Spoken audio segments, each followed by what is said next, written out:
Eloise, the World Wildlife Fund's Living Planet Report 2024 has just been released, and the findings are quite alarming. It states that the average size of monitored wildlife populations has declined by a staggering 73% since 1970. Can you help us unpack what this figure truly represents? Certainly, Noah. This 73% decline, based on the Living Planet Index compiled by the Zoological Society of London, isn't about species extinction directly, but rather the proportional reduction in the size of animal populations globally.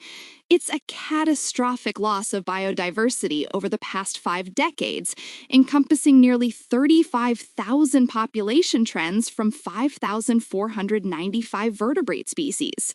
It means that, on average, the populations of these animals are less than a third of what they were in 1970.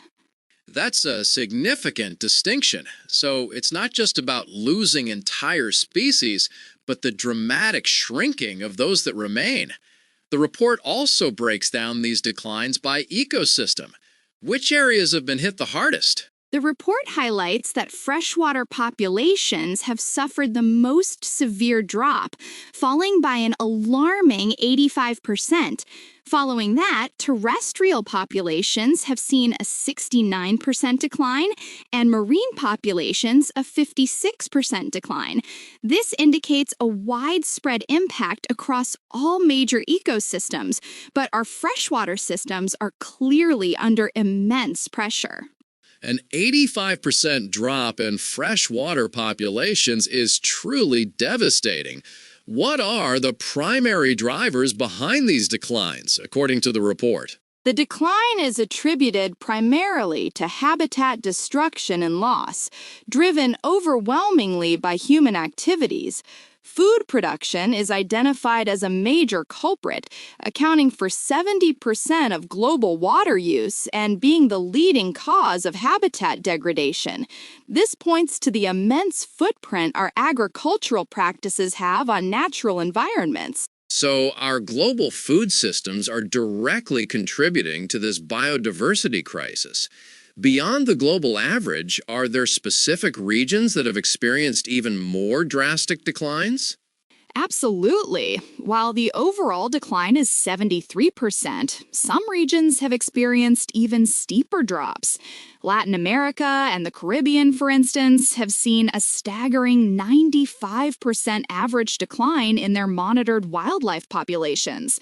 Africa has also experienced a significant 76% decline.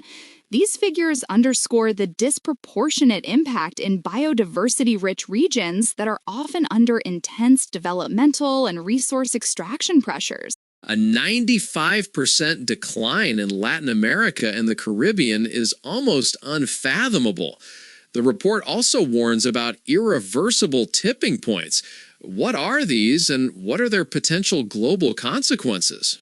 The report warns that these trends are pushing ecosystems toward irreversible tipping points. Examples include the dieback of the Amazon rainforest and the mass die-off of coral reefs. Should these tipping points be crossed, the consequences would be devastating globally, impacting climate stability, food security, and ultimately human well-being. It's a stark reminder that our fate is intrinsically linked to the health of these natural systems.